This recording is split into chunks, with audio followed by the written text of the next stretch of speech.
کو عزاداری سکھا دی جائے اور عزاداری میں ان کو شرکت کروائی جائے تو پھر وہ زندگی بھر مجالس میں شرکت کرتے ہیں. میں نے اپنی کسی پرانی مجلس میں اس کا ذکر کیا تھا. واقعہ چونکہ مفید ہے لہذا ایک دفعہ پھر بیان کر دیتا ہوں. آپ میں سے کچھ نے سنا ہوگا, کچھ نے نہیں سنا ہوگا. کئی سال پہلے میں محرم کا ایک اشرہ پڑھنے کے لیے بفلو گیا ہوا تھا, اور یہ اشرہ بفلو یونیورسٹی میں ہو رہا تھا. بفلو یونیورسٹی میں یہ محرم کی مجالس ہو رہی تھی, اور ایک بزرگ میرے بالکل سامنے کرسی پہ, سفید ریش, بڑی لمبی لمبی ان کی ریش تھی, اور وہ میرے سامنے بیٹھے ہوتے. مجھے نہیں معلوم تھا یہ کون ہے, بڑی توجہ سے سنتے تھے اور مجلس سن کے چلے جاتے تھے. ہم تو گھر جاتے ہیں مجلس کے بعد لوگوں میں, سلام علیک کرنے والوں میں اور فیڈ بیک دینے والوں میں. بہت سارے لوگ ہیں جو دیکھتے ہیں کہ مولانا مصروف ہیں, وہ چلے جاتے ہیں, وہ بھی چلے جاتے تھے. ایک دن میں نے مجلس جب ختم ہو رہی تھی تو مجھے آ کے ملے اور مجھ سے کہنے لگے کہ کل رات آپ نے ایک ریفرنس دیا تھا مودودی صاحب کا اور ان کی کتاب کا. میں نے کہا ہاں میں نے دیا تھا, اور اتفاق سے وہ کتاب میرے ساتھ ہے, میں ساتھ لایا ہوا ہوں. اگر آپ کو چیک کرنا ہو حوالہ تو وہ کتاب میں لایا ہوں, میں کل لا کے آپ کو دکھا دوں گا.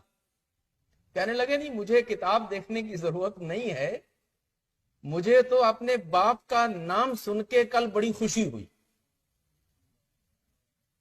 کہ ممبر سے ایام عزا میں کسی شیعہ عالم نے میرے باپ کا نام لیا اور اس کا ریفرنس دیا.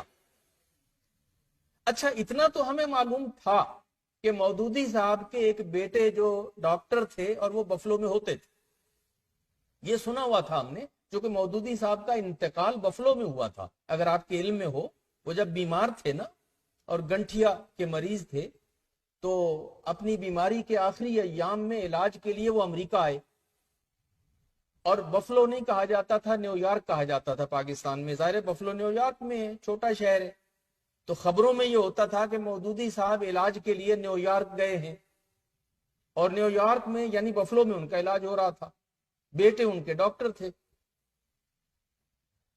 تو اتنا تو معلوم تھا, لیکن یہ نہیں معلوم تھا کہ یہ جو ہر روز میرے سامنے بیٹھے ہوتے ہیں یہ مودودی صاحب کے بیٹے ہیں اور میرے سامنے بیٹھ کے مجلس سنتے ہیں. یہ تو میں نے کبھی سوچا بھی نہیں تھا. خیر مجلس تو ختم ہو چکی تھی, باتیں ہوئیں تو کہنے لگے مولانا یہ جو باتیں آپ کرتے ہیں نا کہ خاندان پیغمبر کے ساتھ اصحاب نے کیا سلوک کیا, یہ آپ تو تاریخ کے تذکرے کرتے ہیں نا, ہم نے اپنے باپ کے اصحاب کو دیکھا ہے اور ہمارے باپ کے اصحاب نے ہمارے ساتھ کیا سلوک کیا ہے یہ تو ہم خود دیکھ چکے ہیں. جماعت اسلامی میں بہت کچھ ہوا مودودی صاحب کے انتقال کے بعد. خیر باتیں شروع ہو گئی, تو میں نے کہا آپ کیسے یہاں مجلس میں؟ جو بات انہوں نے سنائی وہ حاصل ہے اس پوری مجلس کا, آج کی مجلس کا. ابھی بھی وہ زندہ ہیں, شاید وہیں بفلو ہی میں ہوں گے, اس کو کوئی چیک کر سکتا. وہ کہنے لگے کہ میرے باپ جو کہ اپنے آپ کو سید بھی یہ لوگ کہتے ہیں, سید مودودی, وہ کہتے ہیں سال بھر جماعت اسلامی کی جو ایکٹیویٹیز ہوتی تھیں ان سے ہمارا کوئی تعلق نہیں ہوتا تھا. اور یہ بات بھی ساری دنیا جانتی ہے کہ مودودی نے اپنی بیوی اور اپنے بچوں کو اپنی سیاسی زندگی اور اپنی جماعتی زندگی میں کوئی رول نہیں دیا.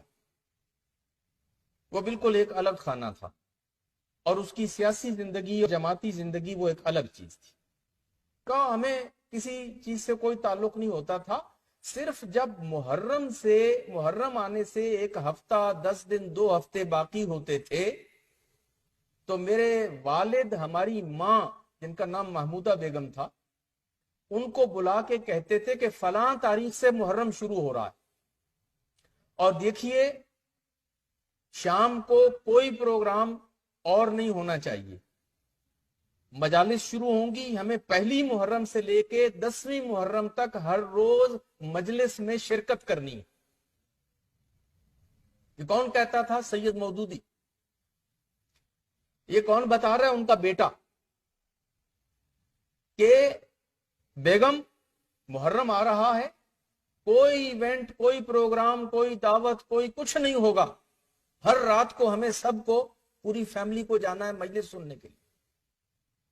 میں نے کہا، مجھے سن کے تعجب ہو رہا ہے، میں نے کہا اچھا تو پھر مجلس میں جاتے تھے؟ کہنے لگے ہاں ہر رات جاتے تھے۔ کون سی مجلس میں، کہاں جاتے تھے آپ کے؟ یہ خبر چھپی کیسے رہی؟ اتنی بڑی خبر کہ مودودی صاحب اپنی فیملی کے ساتھ پورا عشرہ سننے آتے ہیں اور ہر سال آتے ہیں۔ تو جو لاہور کے لوگ ہیں وہ یہاں پہ بہتر سمجھ سکیں گے۔ انہوں نے کہا کہ لاہور میں ایک جگہ ہے، یہ ٹیمپل روڈ، صفا والا چوک، اور وہاں پہ ایک محمد علی زیدی ایڈووکیٹ ہوتے تھے، ان کے گھر پہ عشرہ ہوتا تھا محمد علی زیدی ایڈووکیٹ کے ہاں، اور عام طور پہ وہ عشرہ خطیب آل محمد اظہر حسن زیدی پڑھا کرتے تھے۔ تو انتظام یہ ہوتا تھا کہ مودودی صاحب نے ایڈووکیٹ محمد علی زیدی سے کہہ رکھا تھا کہ دیکھو گھر کے پچھلے دروازے سے میں، میری بیوی اور میرے بچے آیا کریں گے مجلس شروع ہونے سے پہلے، اس سے پہلے کہ آپ کا ٹریفک شروع ہو، مومنین آنا شروع ہو، مومنات آنا شروع ہو، ہم سب کے آنے سے پہلے پوری فیملی آپ کے گھر میں پچھلے دروازے سے آ جایا کریں گے۔ اور مجلس ہوتی تھی صحن میں، برآمدے میں وہ جو چکیں لگی ہوتی تھی، چلمنیں، اس چک یا چلمن کے پیچھے برآمدے میں یہ پوری فیملی بیٹھتی تھی۔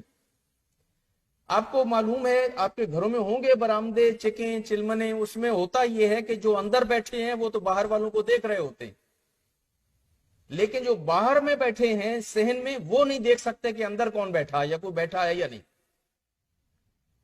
تو وہ کہتے ہیں ہم تو بیٹھے ہوئے زیدی صاحب کو دیکھ رہے ہوتے تھے، مجمع دیکھ رہے ہوتے تھے، مجلس دیکھ اور سن رہے ہوتے تھے، مگر صحن میں جو مومنین اور مومنات مجلس میں ہوتے تھے انہیں نہیں پتا ہوتا تھا کہ اندر کون بیٹھا ہے۔ اور ادھر مجلس ختم ہوئی اور ادھر فوراً پچھلے دروازے سے ہم لوگ نکل جاتے تھے۔ اب نتیجہ، انہوں نے کہا کہ مولانا وہ جو بچپن میں اتنے سال باقاعدگی کے ساتھ ہمیں ماں باپ انگلی پکڑ کے لے کے گئے نا مجلس میں، اب اس کا نتیجہ یہ ہے کہ داڑھی ہماری سفید اور اتنی لمبی ہو گئی ہے